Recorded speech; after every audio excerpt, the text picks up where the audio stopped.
Eskom has set up a team to deal with recommendations in the state capture report. The power utility says it was already working on addressing irregular contracts and recovering lost monies.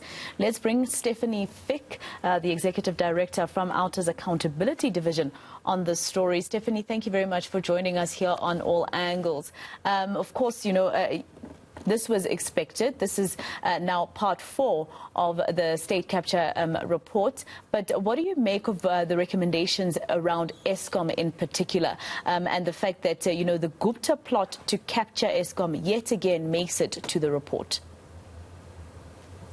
Yes, I think this is most probably one of the bigger reports, because I think that what the report is saying is that Eskom was effectively run by the Gupta family. I think that there was so much evidence and so much facts that Judge Londo and his team had to consider, and that's why we have this report. And what's actually a tragedy is that none of these names, Anosh Singh, Koko, Msebenzi Zwane, these are not new names. We've heard them before, and civil society, Outa as an organization has laid charges. Back in 2017 already, I think there's a lot of civil societies that laid criminal complaints. We laid ethic complaints at Parliament, and still nothing happened. If it wasn't for journalists, for all the journalists out there keeping the light on all this shenanigans, I don't know if we would be here. Now there's a report actually sort of vindicating what Outa has been saying, for example, the whole SAA debacle, and what a lot of people has been saying right from the start. But I think that the solutions here are there's more than one solution. It's not just, yes, there should be criminal prosecution, and we are all waiting for the NPA. But there's some other considerations, and there's ethical consideration, the fact that we need ethical leaders, that there should be accountability, not only in an SOE like Eskom and Denel and so forth, but, I think that there should be accountability from the governing political party. And I mean, Stefanie, I think, a lot of people, like I say, South Africans are quite despondent. And like you're saying, some of these cases date back to 2017. We've seen these names being mentioned before, whether it be on social media, in newspapers, on broadcast, or in court papers, like you say, and even during the State Capture Commission of Inquiry itself. So I think maybe the fact that the president now has the task of implementing these recommendations and actually giving the powers, like he did with the SIU, to those, arms of the law to actually go ahead and start with these cases now. Yeah, I think we look forward to implementing those recommendations, because we definitely need change. We definitely need accountability. We need transparency, so that this never, ever happen again. When reading and scanning through this report, 1.1 billion rand was recovered from McKinsey. That is one organization in one SOE. Do we realize what we could have done with 1.1 billion rand?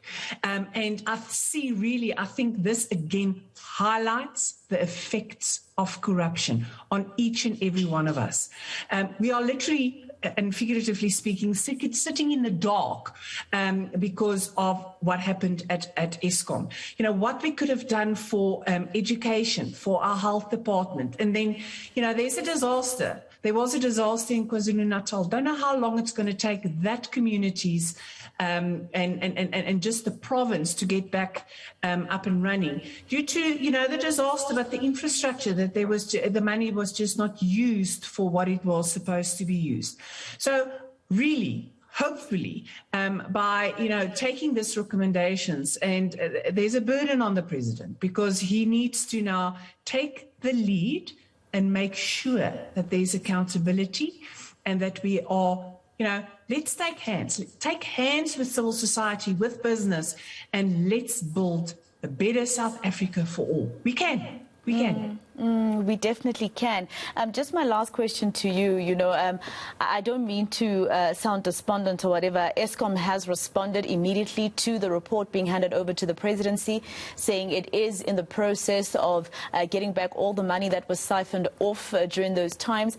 Now this report, like you said earlier, squarely vindicates everybody who said the Guptas had basically been running Eskom for those couple of years.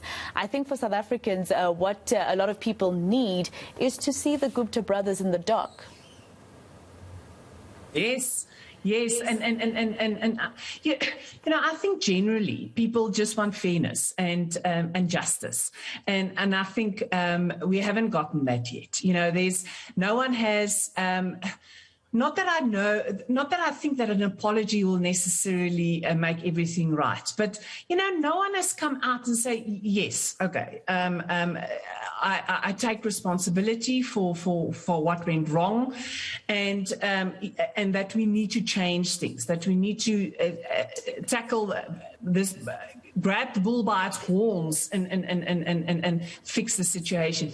And I think it will go a long way for all South Africans if we can see, the Guptas in the dock and that they are finally held accountable for what they did in our country.